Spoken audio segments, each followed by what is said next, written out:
हम शुरुआत करेंगे कि राजस्थान ज्योग्राफी की शुरुआत कहाँ से होती है, कौन सा टॉपिक अपन को पहले पढ़ना है और कौन सा टॉपिक आपको बाद में पढ़ना है। तो सबसे पहले तो देखिए, अगर अपन इसे पूरी पृथ्वी की बात करें, इस पृथ्वी की बात करें तो इस पृथ्वी से अपन को देखिए राजस्थान है, इंडियन ज्योग्राफी है और वर्ल्ड ज्योग्राफी है, इनको अपन पढ़ेंगे। तो सबसे पहले देखिए, अगर इस पृथ्वी की बात करें तो इस पृथ्वी से देखिए अपन सारी की सारी स्थिति को पढ़ेंगे। यानी पृथ्वी पर देखा जाए तो सबसे पहले अपन अध्ययन करेंगे देखिए ग्लोब का। आप लोगों ने नाम सुना है ग्लोब का, और इसी ग्लोब की बात करें तो ग्लोब है, इस ग्लोब पर आपको देखिए दो प्रकार की रेखा मिलेगी, जिसमें एक रेखा की बात करें तो एक रेखा तो मिलेगी आपके सामने अक्षांश रेखा, और दोस्तों दूसरी रेखा आपके सामने मिलेगी देशांतर रेखा। देखिए दो रेखा आपको मिल सकती है, यानी एक होगी अक्षांश रेखा और दूसरी होगी आपके सामने देशांतर रेखा। लेकिन आप लोगों को यहाँ से क्लियर करना है कि जब इस ग्लोब की बात करें तो देखिए विश्व ग्लोब की अगर अपन बात करें तो विश्व ग्लोब का जो निर्माता है, यानी जब आपसे ये कहा जाए कि विश्व ग्लोब की बात करें कि विश्व ग्लोब का जो निर्माता है, ये विश्व ग्लोब का निर्माता देखिए किसको कहा जाता है, तो आपको ध्यान रखना है मार्टिन बेहम। यानी यहाँ से आप लोग ध्यान रखेंगे कि जो मार्टिन बेहम है, इसी मार्टिन बेहम को विश्व ग्लोब का क्या कहा जाता है, निर्माता कहा जाता है। लेकिन इसी ग्लोब के अगर आविष्कार की बात करें, देखिए ग्लोब के अगर आविष्कार की बात करें तो ग्लोब का आविष्कार है वो किसने किया था, तो याद रखेंगे गोहम ने किया था। अब देखिए दोस्तों, यहाँ से आपके सामने इस संपूर्ण ग्लोब के हम अध्ययन करते हैं, और इस ग्लोब पर अपन सबसे पहले इन अक्षांश और देशांतर रेखाओं के बारे में पढ़ते हैं, इनकी देखिए चर्चा करते हैं। लेकिन इससे पहले आप ध्यान रखेंगे कि विश्व ग्लोब का निर्माता है ये मार्टिन बेहम को कहा जाता है, और ग्लोब का जो आविष्कार है ये किसने किया था, गोहम ने किया था। और इसी ग्लोब पर आपको दो प्रकार की रेखा मिलेगी, जिसमें आपकी एक रेखा अक्षांश रेखा और दूसरी रेखा देशांतर रेखा होगी। और इस ग्लोब की यदि आकृति की बात करें तो आकृति आपको ध्यान रखनी है गोल होती है, या फिर कह सकते हैं कि अंडे के समान होती है। ठीक है, अब देखिए इस ग्लोब पर हम सारी की सारी इन अक्षांश रेखाओं को और देशांतर रेखाओं को पढ़ते हैं। देखिए सबसे पहले यहाँ से अपन इस संपूर्ण ग्लोब की स्थिति को प्रकट करते हैं। देखिए यहाँ पर आपके सामने ये ग्लोब है, इस ग्लोब की बात करें तो इस ग्लोब पर मैंने आपको दो प्रकार की रेखा बताई है। देखिए दोस्तों, यहाँ से ये ग्लोब है, इस ग्लोब पर दो प्रकार की आपके सामने रेखा होगी, और इस दो प्रकार की रेखा में पहले पढ़ते हैं अपन अक्षांश रेखा। देखिए अक्षांश रेखा है ये किसको कहा जाता है, तो अक्षांश रेखा वे काल्पनिक रेखा होती है जो आपके सामने पूर्व से पश्चिम की ओर खींची जाती है। वे रेखा आपके सामने कौन सी रेखा होगी, तो याद रखेंगे अक्षांश रेखा होगी। देखिए सबसे पहले मैंने इस ग्लोब की केंद्र बिंदु से एक रेखा का निर्धारण किया है, यानी मैंने यहाँ से एक रेखा खींची है ग्लोब के एकदम बीचों बीच, और इस वाली रेखा की बात करें तो इस रेखा को कहा जाता है 0 डिग्री अक्षांश रेखा। यानी 0 डिग्री अक्षांश रेखा की बात करें तो 0 डिग्री अक्षांश रेखा है ये ग्लोब के एकदम बीचों बीच खींची गई है, और इसी 0 डिग्री अक्षांश रेखा की बात करें तो इसी को नाम दिया गया है आपके सामने भूमध्य रेखा, या फिर आप कह सकते हैं इनको विषुवत रेखा। देखिए दोस्तों, यहाँ से आप ध्यान रखेंगे कि जो 0 डिग्री जो अक्षांश रेखा है, इस अक्षांश रेखा को कहा जाता है भूमध्य रेखा या फिर विषुवत रेखा। लेकिन ये 0 डिग्री जो अक्षांश रेखा है ये आपके सामने संपूर्ण ग्लोब को या संपूर्ण पृथ्वी को देखिए दो भागों में अलग कर रही है। इनके अगर दोनों भागों की बात करें तो दोनों भागों में देखिए इसके ऊपर वाला जो भाग है ये भाग तो आपके सामने देखिए कौन सा है, तब तो आपको ध्यान रखना है उत्तरी गोलार्ध का। यानी इसके ऊपर वाले भाग की बात करें तो ऊपर वाला भाग तो पूरा ये तो कौन से गोलार्ध का होगा, उत्तरी गोलार्ध का। और इसके नीचे वाले भाग की बात करें तो ये भाग आपके सामने देखिए कौन सा होगा, तो याद रखेंगे दक्षिणी गोलार्ध। देखिए दोस्तों, यहाँ से आपके सामने ये उत्तरी गोलार्ध का भाग है और ये संपूर्ण भाग आपके सामने दक्षिणी गोलार्ध का भाग है। लेकिन मैंने आपसे ये कहा था कि अक्षांश रेखा, देखिए पहले पढ़ते हैं कि अक्षांश रेखा कहा किसको जाता, कि वे काल्पनिक रेखाएं जो पूर्व से पश्चिम की ओर खींची जाती है वो रेखा आपके सामने अक्षांश रेखा कहलाती है। लेकिन अगर पृथ्वी की, विश्व की बात करें तो विश्व में आपके सामने यदि कुल अक्षांश रेखा की बात करते हैं, देखिए विश्व की बात करें तो विश्व में कुल अक्षांश रेखाओं की अगर संख्या की बात करें तो विश्व में अक्षांश रेखाओं की संख्या आपके सामने कितनी है, तो आप लोगों को बतानी है 181 है। लेकिन अगर आपसे ये कहा जाए कि ग्लोब पर, देखिए ग्लोब पर ये अक्षांश रेखा कितनी दिखाई देती है, तो वहां पर आपको बताना है कि 181 अक्षांश रेखा दिखाई नहीं देती है। तो फिर आपके सामने देखिए कितनी अक्षांश रेखा दिखाई देगी, तो वहां पर आपको बताना है 179 अक्षांश रेखा है वो दिखाई देती है। यानी आपसे यहाँ से 3 तरीके से क्वेश्चन पूछा जाएगा कि विश्व में कुल अक्षांश रेखाओं की संख्या कितनी है। देखिए विश्व में कुल अक्षांश रेखाओं की संख्या कितनी है, तो आपको बताना है 181 अक्षांश रेखा है। लेकिन ग्लोब पर आपको कितनी अक्षांश रेखा दिखाई देती है, अगर दिखाई देती है ऐसा क्वेश्चन पूछा जाए तो आंसर कितना होगा, 179 अक्षांश रेखा। और यदि विश्व के जब मानचित्र की बात करें, विश्व के जब मानचित्र की बात करें तो विश्व के मानचित्र पर आपको कुल कितनी अक्षांश रेखा दिखाई देगी, तो वहां पर आपके सामने 181 अक्षांश रेखा दिखाई देगी। ठीक है दोस्तों, अब देखिए आगे चर्चा करते हैं। तो मैंने यहाँ से कहा कि 181 अक्षांश रेखा है, लेकिन ग्लोब पर आपको 179 ही क्यों दिखाई देती है, तो यहाँ से ध्यान रखेंगे कि ये जो आपके सामने 0 डिग्री है, इस 0 डिग्री से ऊपर पूरा का पूरा भाग आप देख सकते हैं, ये पूरा का पूरा भाग उत्तरी गोलार्ध का, और ये भाग नीचे का है दक्षिणी गोलार्ध का। जैसे जैसे आप देखिए 0 डिग्री से देखिए आप उत्तरी गोलार्ध में चलेंगे, कहाँ से चलना है, आपको 0 डिग्री से चलना है। और 0 डिग्री से जैसे जैसे आप उत्तरी गोलार्ध में चलेंगे तो इन अक्षांश रेखाओं की संख्या में देखिए आपके सामने क्या होगी, वृद्धि होगी। वृद्धि कैसे होगी, देखिए 0 डिग्री से शुरू करेंगे, 0 डिग्री के बाद में जैसे ऊपर चलेंगे तो 1 डिग्री प्राप्त होगी।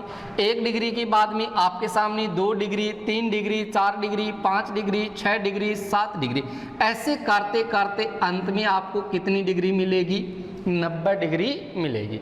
देखिए दोस्तों, यहाँ से आपको चलना है कि 0 डिग्री से लेकर के जब आप उत्तरी गोलार्ध में उत्तर दिशा में चलेंगे, उत्तरी गोलार्ध में आप चलेंगे तो वहां पर आपके सामने इन अक्षांश रेखाओं की संख्या में वृद्धि होगी। जैसे 0 डिग्री से आप ऊपर चलेंगे तो यहाँ पर 1 डिग्री, 2 डिग्री, 3 डिग्री, ऐसे आपके सामने ये डिग्रियां चलेगी। जैसे सबसे पहले देखिए यहाँ पर ये 1 डिग्री हो जाएगी, उसके बाद में आपके सामने ये 2 डिग्री हो जाएगी, उसके बाद में आपके सामने ये 3 डिग्री, 3 डिग्री के बाद में यहाँ से 4 डिग्री, और 4 डिग्री के बाद में 5 डिग्री, ऐसे करते करते आप देखिए यहाँ पर जब अंत में आएंगे तो अंत में आपको कितनी डिग्री मिलेगी, 90 डिग्री। अब इस 90 डिग्री की बात करें तो ये भी अक्षांश रेखा ही है और ये भी सारी की सारी अक्षांश रेखा ही है। लेकिन यहाँ पर 0 डिग्री के बाद में जब 1 डिग्री से लेकर के आप उत्तरी गोलार्ध में जाएंगे तो अंत में केवल आपको 90 डिग्री ही मिलेगी। ऐसे दोस्तों यहाँ पर जब आप 0 डिग्री से नीचे आएंगे तो 0 डिग्री से नीचे आएंगे तो यहाँ पर भी इन अक्षांश रेखाओं की संख्या में वृद्धि होगी। यानी 0 डिग्री से चलेंगे तो 0 डिग्री के बाद में 1 डिग्री, उसके बाद में 2 डिग्री, 3 डिग्री, उसके बाद 4 डिग्री, 4 डिग्री के बाद 5 डिग्री, 6 डिग्री, ऐसे करते करते अंत में आपके सामने कितनी डिग्री मिलेगी दोस्तों, यहाँ से 90 डिग्री मिलेगी। तो यहाँ से देखिए आपके सामने ये 0 डिग्री के बाद में देखिए 1 डिग्री, 1 डिग्री के बाद में आ गई आपके सामने ये 2 डिग्री, 2 डिग्री के बाद में देखिए दोस्तों यहाँ से आ गई आपके सामने 3 डिग्री, उसके बाद में यहाँ से ये 4 डिग्री, 4 डिग्री के बाद में आ जाएगी आपके सामने 5 डिग्री, 5 डिग्री के बाद में आ गई आपके सामने 6 डिग्री, उसके बाद में ऐसे 7, 8, ऐसे करते करते आपके सामने देखिए अंत में कितनी डिग्री आ जाएगी, 90 डिग्री आ जाएगी। तो यहाँ से देखिए 90 डिग्री आपकी उत्तरी गोलार्ध में है और 90 डिग्री आपके सामने दक्षिणी गोलार्ध में। लेकिन यहाँ से आपको एक चीज़ क्लियर करनी है कि जब आपसे ये कहा जाए कि 1 डिग्री है, इस 1 डिग्री से यदि दूसरी डिग्री में अपन प्रवेश करते तो एक अक्षांश रेखा और यहाँ से देखिए दूसरी अक्षांश रेखा बोल सकते हैं, या एक डिग्री से दूसरे डिग्री की बात करें, या दो अक्षांश रेखाओं की बात करें, तो दो अक्षांश रेखाओं की अगर बीच की अगर दूरी की बात करें, देखिए दो अक्षांश रेखाओं की यदि बीच की दूरी की बात करें तो वो दूरी आपके सामने देखिए कितनी है, यानी दो अक्षांश रेखाओं के बीच की दूरी आपको बतानी है 111 किलोमीटर। देखिए यहाँ से दो अक्षांश रेखाओं के बीच की दूरी आपको कितनी बतानी है, 111 किलोमीटर बतानी है। और दो अक्षांश रेखाओं के मध्य का आपके सामने जो क्षेत्रफल है, उस क्षेत्रफल को देखिए क्या कहा जाता है, तो याद रखेंगे उसको जोन कहा जाता है। दो अक्षांश रेखाओं के मध्य का जो क्षेत्रफल है, उस क्षेत्र को देखिए किस नाम से पुकारा जाएगा, तो याद रखेंगे उसको जोन कहा जाता। लेकिन यहाँ से आप ध्यान रखेंगे कि एक अक्षांश से दूसरे अक्षांश में आप प्रवेश करते, तो एक अक्षांश से दूसरे अक्षांश के अगर बीच की बात करें तो दूरी तो मैंने बता दी 111 किलोमीटर। लेकिन आप देखिए यहाँ से चलेंगे 0 डिग्री से 1 डिग्री, तो 0 डिग्री से जैसे ही आप 1 डिग्री में जाएंगे तो यहाँ पर देखिए 1 डिग्री में जाएंगे, तो ऐसी स्थिति में आप ध्यान रखेंगे कि 1 डिग्री है, इस 1 डिग्री में मिनट कितनी होती है, 60 मिनट होती है। और यदि आधे डिग्री की बात करें तो आधे डिग्री में मिनट कितनी होती है, 23 मिनट होती है। और यदि पाव डिग्री की बात करें तो पाव डिग्री में मिनट कितनी होगी, 15 मिनट होगी। देखिए जैसे आप इस 0 डिग्री से आप इस 1 डिग्री में जाएंगे, ठीक है दोस्तों, यानी 0 डिग्री से आप जैसे ही 1 डिग्री में जाएंगे तो ऐसी स्थिति में आपको 60 मिनट चलना पड़ेगा। ऐसे आपके सामने 1 मिनट, 2 मिनट, 3 मिनट, 4 मिनट, ऐसे करते करते आपके सामने देखिए यहाँ पर ये 59 मिनट हो जाएगी। जैसे 60वीं मिनट आएगी, जैसे 60वीं मिनट आएगी तो वहाँ पर कितनी डिग्री शुरू हो जाएगी, 1 डिग्री। यानी कहने का मतलब यहाँ से ये हुआ कि जब आप 0 डिग्री से 1 डिग्री में जा रहे तो 0 डिग्री के बाद में 0 degree 1 minute, 0 degree 2 minute, 0 degree 3 minute, 0 degree 5 minute, 0 degree 20 minute, ऐसे 0 डिग्री 59 मिनट। जैसे 60वीं मिनट आपके सामने होगी तो वहाँ पर 1 डिग्री हो जाएगी।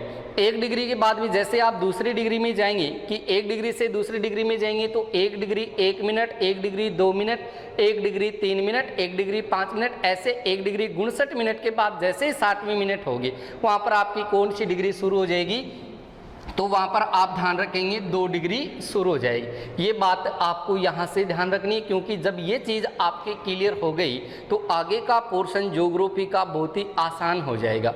क्योंकि ये पहला टॉपिक अगर आपने पढ़ लिया तो आगे की संपूर्ण ज्योग्राफी इसी पर आधारित होगी। चाहे वो राजस्थान का आप अक्षांश पढ़ रहे हो, चाहे वो आप भारत का अक्षांश पढ़ रहे हो, चाहे वो एशिया महाद्वीप का पढ़ रहे हो, चाहे आप ऑस्ट्रेलिया महाद्वीप का पढ़ रहे हो, चाहे वो भारत का पढ़ रहे हो, चाहे राजस्थान का, तो वो सारी की सारी स्थिति है वो यहीं से निकल करके आएगी। तो आप इस वीडियो पर बने रहिएगा, ठीक है दोस्तों। यानी यहाँ से ये चीज़ क्लियर हुई, तो अब यहाँ से आगे अपन को करना क्या है। देखिए यहाँ से आप ध्यान रखेंगे कि इस उत्तरी गोलार्ध की बात करें तो उत्तरी गोलार्ध में मैंने आपके सामने देखिए कुल 90 अक्षांश रेखा बताई, और यहाँ पर दक्षिणी गोलार्ध की बात करें तो दक्षिणी गोलार्ध में भी मैंने आपको कितनी अक्षांश रेखा बताई है, 90 अक्षांश रेखा। यानी 0 डिग्री को मैंने नाम दिया 0 डिग्री अक्षांश रेखा, भूमध्य रेखा, विषुवत रेखा। लेकिन 0 डिग्री से ऊपर जो भी आपको अक्षांश रेखा मिल रही है 1 डिग्री से लेकर के 90 डिग्री तक, ये सारी की सारी अक्षांश रेखा को पढ़ते हैं तो वहाँ पर आप देखिए इनको उत्तरी अक्षांश रेखा के रूप में पढ़ते हैं।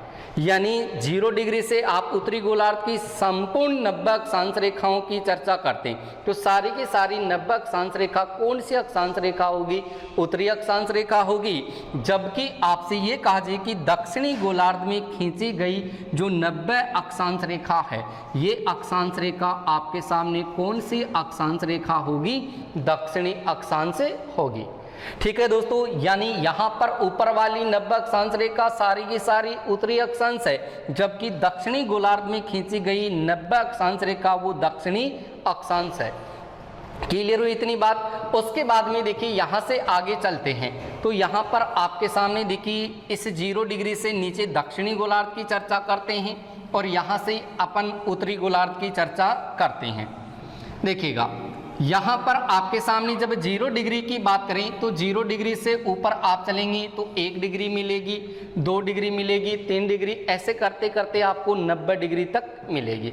लेकिन यहाँ पर देखिए ये 90 डिग्री और यहाँ से ये 90 डिग्री, ठीक है, 90 डिग्री इधर हो गई, 90 डिग्री इधर हो गई। इन दो रेखा को आप गौर से देखिए। पहले देखिए यहाँ से ये रेखा इस ग्लोब में मिल रही है और यहाँ से ये रेखा भी ग्लोब में मिल रही है। तो 90 रेखा तो देखिए यहाँ पर उत्तरी गोलार्ध की, 90 रेखा यहाँ पर दक्षिणी गोलार्ध की। 90 और 90 कितनी हुई? 180। कितनी हुई? 180। और एक आपके सामने ये 0 डिग्री, इनको काउंट करेंगे तो पूरी अक्षांश रेखा कितनी होगी? 181। लेकिन यहाँ पर मैंने कहा कि ग्लोब पर केवल आपको 181 अक्षांश रेखा दिखाई नहीं देकर कितनी रेखा दिखाई देगी?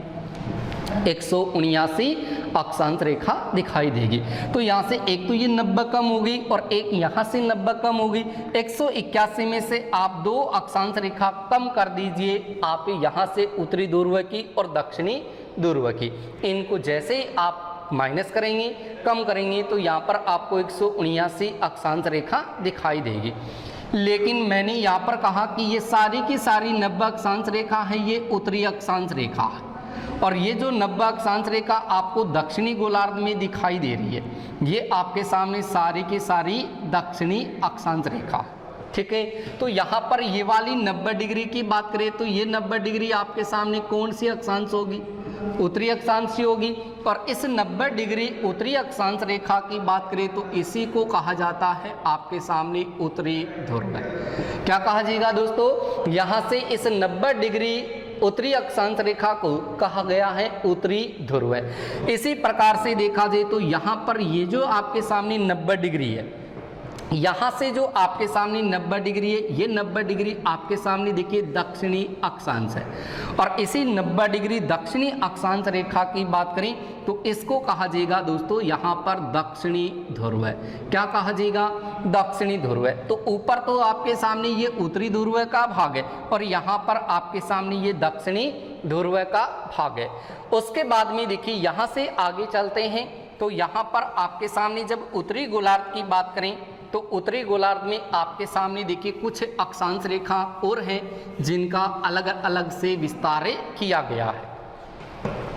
देखिएगा यहाँ से जैसे आप 0 डिग्री से देखिए चलेंगे, 1 डिग्री, 2 डिग्री, 3 डिग्री, 4 डिग्री, ऐसे करते करते यहाँ पर आपको एक रेखा मिलेगी जिसका नाम होगा 23.5 डिग्री उत्तरी अक्षांश रेखा। देखिए दोस्तों यहाँ से अगर 23.5 डिग्री उत्तरी अक्षांश रेखा की बात करें तो ये आपके सामने कौन से गोलार्ध में है? तो आप लोगों को ध्यान रखना है कि ये उत्तरी गोलार्ध में है, और उत्तरी गोलार्ध में है तो इसको आप किस नाम से पुकारेंगे? तो याद रखेंगे, इसको कर्क रेखा के नाम से पुकारेंगे, ठीक है। यानी 23.5 डिग्री जो उत्तरी अक्षांश रेखा है, इस उत्तरी अक्षांश रेखा को कौन सी रेखा कहा जाएगा? तो आपको ध्यान रखना है, इसको कर्क रेखा कहा जाता है। ऐसे ही आपके सामने 23.5 डिग्री से जैसे आप ऊपर चलेंगे तो यहाँ पर आपको एक रेखा मिलेगी जिसका नाम है 66.5 डिग्री उत्तरी अक्षांश। यहाँ पर दोस्तों आपको 66.5 डिग्री उत्तरी अक्षांश रेखा मिलेगी और इस रेखा को कहा जाता है आपके सामने उत्तरी आर्कटिक वर्ग। देखिए इसको कहा जाएगा उत्तरी आर्कटिक व्रत के नाम से पुकारा जाएगा। ऐसी स्थिति आपके सामने इस दक्षिणी गोलार्ध में प्राप्त होगी। जैसे ही आप 0 डिग्री से नीचे चलेंगे तो यहाँ पर आपको रेखा मिलेगी 23.5 डिग्री। देखिए यहाँ पर भी आपके सामने 0 डिग्री से जैसे ही आप नीचे चलेंगे तो यहाँ पर कौन सी रेखा आपको मिलेगी? 23.5 डिग्री आपको मिलेगी। अब दोस्तों यहाँ पर देखिए मैंने आपको ये चर्चा पहले करके बता दी कि यहाँ पर भी देखिए 23.5 डिग्री है और यहाँ पर भी 23.5 डिग्री है। लेकिन यहाँ पर इस 23.5 डिग्री की बात करें तो ये कौन से गोलार्ध की है? कौन से गोलार्ध की है? तो आप लोग देखिए इनका जवाब देंगे कि ये उत्तरी गोलार्ध की है। और उत्तरी गोलार्ध की होने के कारण मैंने कहा कि उत्तरी गोलार्ध की सारी अक्षांश रेखा उत्तरी अक्षांश है। तो इसको तो मैंने यहाँ पर रखा है उत्तरी अक्षांश रेखा, इस रेखा का मैंने नाम दिया कर्क रेखा। लेकिन ये 23.5 डिग्री जो आपके सामने आ रही है ये दक्षिणी गोलार्ध में, और दक्षिणी गोलार्ध में खींची गई सारी की सारी अक्षांश रेखा कौन सी है? दक्षिणी अक्षांश है। तो यहाँ पर आप इसको रख देंगे 23.5 डिग्री दक्षिणी अक्षांश रेखा। लेकिन इस 23.5 डिग्री दक्षिणी अक्षांश रेखा की बात करें तो इस रेखा को नाम दिया गया है आपके सामने मकर रेखा। देखिए दोस्तों, यहाँ से 23.5 डिग्री दक्षिणी अक्षांश रेखा की बात करें तो इस रेखा को नाम दे दिया मैंने यहाँ से मकर रेखा। अब देखिए ये मकर रेखा है, ये भूमध्य या विषुवत रेखा, और ये कर्क रेखा है। लेकिन 23.5 डिग्री दक्षिणी अक्षांश रेखा से नीचे चलते तो यहाँ पर भी आपके सामने एक रेखा और मिलेगी जिसका नाम है 66.5 डिग्री। और इस 66.5 डिग्री की बात करें तो ये 66.5 डिग्री भी आपके सामने कौन सी अक्षांश होगी? दक्षिणी अक्षांश होगी। लेकिन इस रेखा की बात करें तो इसको कहा जाएगा दक्षिणी अंटार्कटिक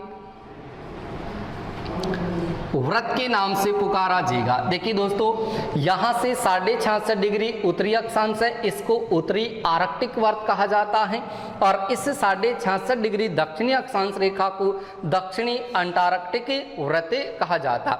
यहाँ पर 23.5 डिग्री दक्षिणी अक्षांश रेखा है, इसको नाम दिया मैंने यहाँ से मकर रेखा, और यहाँ पर जो 23.5 डिग्री जो उत्तरी अक्षांश रेखा है इसको नाम दिया मैंने कर्क रेखा। लेकिन 0 डिग्री में ना तो आप उत्तरी अक्षांश करेंगे और ना ही आप दक्षिणी अक्षांश करेंगे। ये केवल और केवल आपको ध्यान रखना कि ये 0 डिग्री अक्षांश रेखा है, और ये 0 डिग्री अक्षांश रेखा ही भूमध्य रेखा कहलाती है, यही आपके सामने विषुवत रेखा कहलाती है। क्लियर है दोस्तों? अब देखिए इनकी भी अपन यहाँ से चर्चा करेंगे, लेकिन चर्चा करने से पहले आप देखिए इनकी 2-3 चीजें यहीं से आप याद कर सकते हैं। देखिए याद आपको क्या करना है, तो यहाँ से पहले आपको ये चीज़ ध्यान रखनी है कि ये सारी की सारी जो अक्षांश रेखाएं हैं, यानी मैंने कहा कि कुल 181 अक्षांश रेखा खींची गई है। ये सारी की सारी रेखा देखिए काम क्या आती है, यानी इसको इस ग्लोब पर क्यों खींचा गया है, इसका निर्धारण क्यों किया गया है, ये क्यों निर्धारित हुई है यहाँ पर। तो आप लोगों को ध्यान रखना कि सारी की सारी जो अक्षांश रेखा है ये दूरी ज्ञात करने के लिए खींची गई है, यानी एक स्थान से दूसरे स्थान की आप दूरी है वो इन अक्षांश रेखाओं के माध्यम से ज्ञात कर सकते। तो आपसे सीधा क्वेश्चन भी पूछा जाए, एसएससी की एग्जाम हो चाहे बैंक के एग्जाम हो, उनमें आपसे क्वेश्चन पूछा जाए कि अक्षांश रेखा क्या काम आती है, तो अक्षांश रेखा आपके सामने दूरी ज्ञात करने के काम में आती है। और यहाँ से एक क्वेश्चन आपसे पूछा जाएगा कि दूरी मापने का जो यंत्र है उसको किस नाम से पुकारा जाता है, तो आपको ध्यान रखना है यहाँ से ऑपिसोमीटर,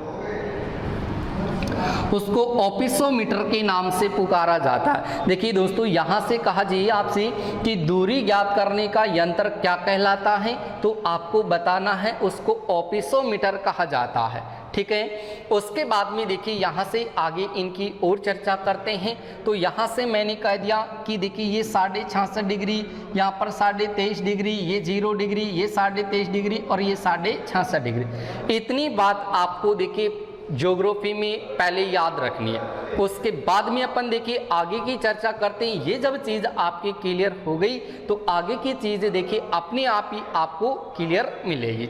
ठीक है दोस्तों, देखिएगा यहाँ पर आपके सामने आगे की अगर स्थिति की बात करें तो यहाँ पर आपके सामने देखिए आगे स्थिति की बात करते हैं तो इन्हीं अक्षांश रेखाओं से आपके सामने देखिए कई स्थिति लागू होगी।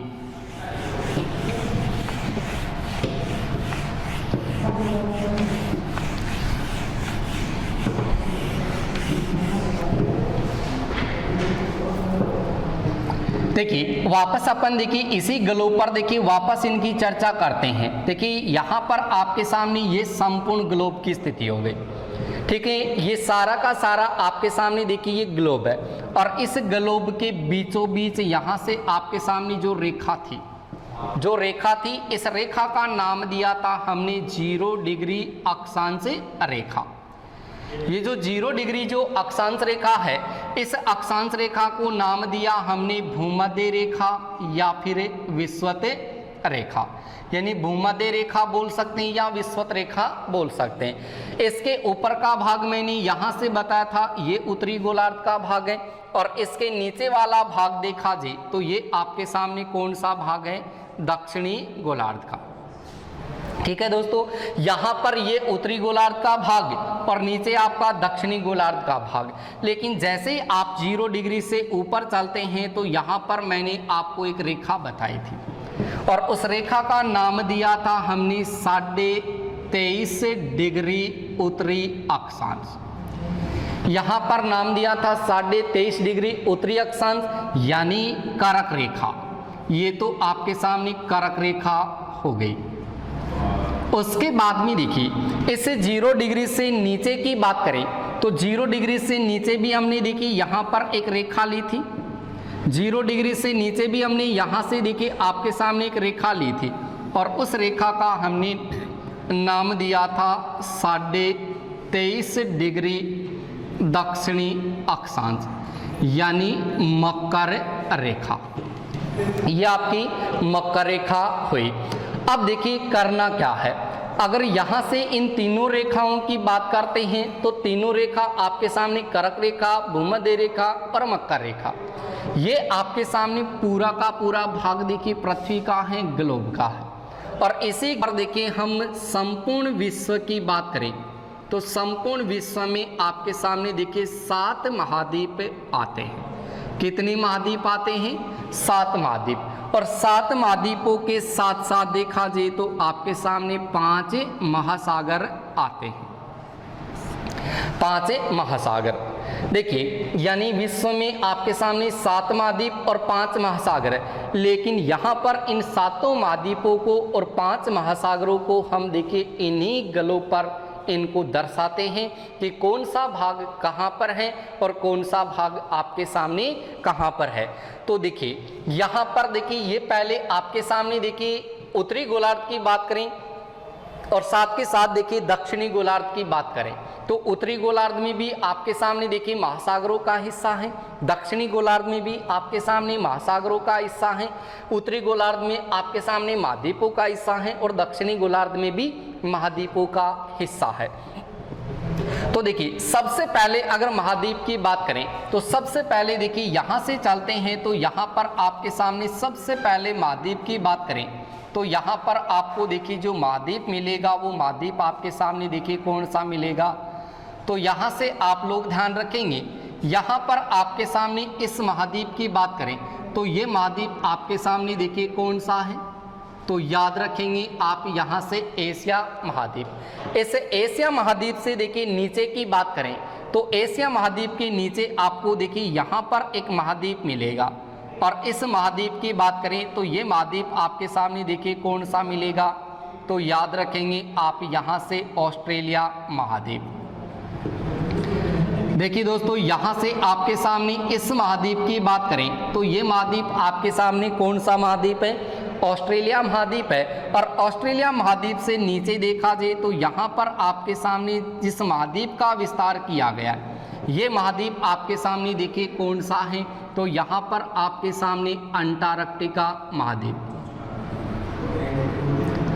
अंटार्कटिका महाद्वीप है। इसे एशिया, ऑस्ट्रेलिया और अंटार्कटिका महाद्वीप के बाद में देखिए चर्चा करते हैं। तो यहाँ से आपके सामने देखिए यहाँ पर आपके सामने एक महाद्वीप यहाँ से आता है, और इस महाद्वीप की बात करें तो यहाँ पर देखिए आपके सामने इस महाद्वीप की अगर बात करते हैं तो ये महाद्वीप आपके सामने देखिए कौन सा प्राप्त होगा, तो यहाँ पर आप लोगों को ध्यान रखना है ये आपके सामने अफ्रीका महाद्वीप होगा। यहाँ पर आपके सामने ये अफ्रीका महाद्वीप का विस्तार है। ये एशिया महाद्वीप हो गया, ऑस्ट्रेलिया हो गया, अंटार्कटिका हो गया और उसके बाद में अफ्रीका महाद्वीप। अफ्रीका महाद्वीप से इधर देखा जाए तो इधर आपके सामने देखिए कौन से महाद्वीप का हिस्सा है, तो यहाँ पर आप लोग ध्यान रखेंगे कि यहाँ पर जिस महाद्वीप का विस्तार किया गया है वो महाद्वीप आपके सामने देखिए कौन सा है, तो यहाँ पर आप ध्यान रखेंगे ये दक्षिणी अमेरिका महाद्वीप का विस्तार है। देखिएगा यहाँ से इस महाद्वीप की बात करें तो ये महाद्वीप आपके सामने देखिए कौन सा महाद्वीप है, तो याद रखेंगे आप दक्षिणी अमेरिका। कि दक्षिणी अमेरिका महाद्वीप का विस्तार है।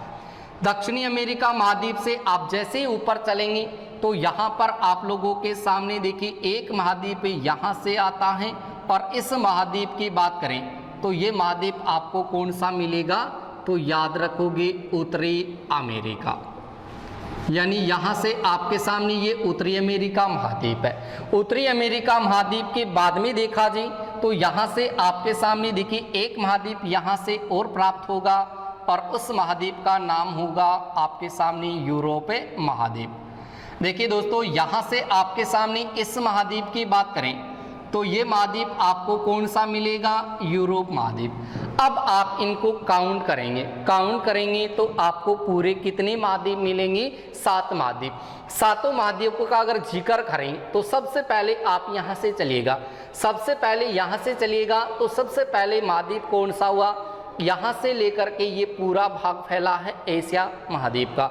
एशिया महाद्वीप से नीचे चलेंगे तो यहाँ पर आपके सामने कौन सा महाद्वीप फैला है, ऑस्ट्रेलिया महाद्वीप।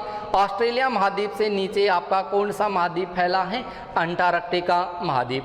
इसे एशिया, ऑस्ट्रेलिया और अंटार्कटिका महाद्वीप से इधर चले तो यहाँ पर आपके सामने ये संपूर्ण भाग आपके सामने कौन से महाद्वीप का है, अफ्रीका महाद्वीप का।